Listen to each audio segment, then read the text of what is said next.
Greg grabs the bottle back. "Hey, don't waste it," he says, and I manage to ask what the encore was. Anyone other than Greg probably would have still found me unintelligible. "Where are you now, Isaiah? It pretty much melted everyone's goddamn face." That's their best song. It never fails to get the crowd going insane. Except the members of the crowd who have had to give up waiting for the bathroom to sprint outside and puke in the gutter between parked cars in plain sight on goddamn University Avenue across from the 24-hour grocery store where half the neighborhood shops every Sunday after freaking church.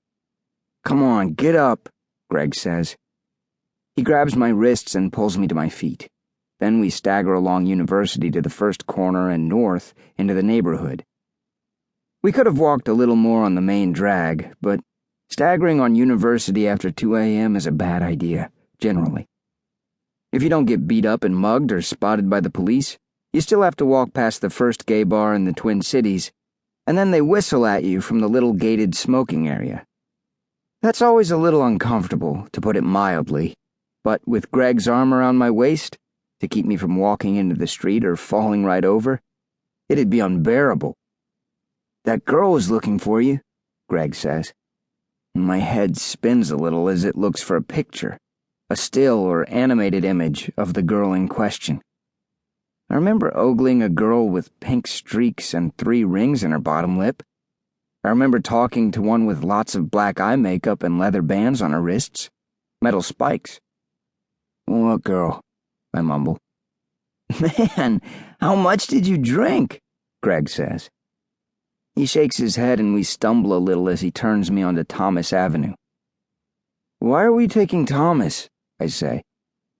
Greg ignores me and goes on about the mystery girl. "She had black lipstick. Her name was Kiki." An image. A pink image with a black cat flashes across my hazed-over eyeballs. "Skirt?" "That's her," Greg says. He gives me an extra stabilizing shove and stops. It turns out I can stand on my own, and we walk on, no longer embracing. "Anyway, she was worried about you." "Huh?" I say. "Did she go to Central?" Greg shrugs. "Didn't ask. Didn't recognize her, though." We get to the corner with a stoplight. Hamlin Avenue. Greg cuts diagonal through the intersection, and I hobble after him. No cars around this late, but the Super USA is open. It's the sketchiest convenience store for 2 miles in any direction. My mother won't go in there at noon on a Sunday. That's Midway, and that's our neighborhood. "Thirsty," I say. Greg's already got a big bottle of water by the time I walk into the store, and he's at the counter dropping 2 bills. I barely enjoy the cool convenience store air before it's time to go back outside. I take a swig, a long one, from Greg's bottle as we get back to the sidewalk. I guess I've forgotten I'm still a little drunk. Okay, bombed, because the bottle is upside down and still to my lips, so I'm looking up at the overcast night sky when we reach the corner again. That's why I'm not watching where I'm going, and though Greg is saying things like, "Watch where you're going," I still don't watch where I'm going. Which is when the bike hits me. The bottle of water is the first casualty. I don't just drop it, I fling it, screaming toward a row of hedges on the retaining wall next to me, and its contents fly in every direction like a sprinkler's spew. It lands in someone's backyard. Second casualty? Me. I collapse as I finish my scream, and my back slams against the aforementioned retaining wall. I feel the rocky face scrape up my back as I slide.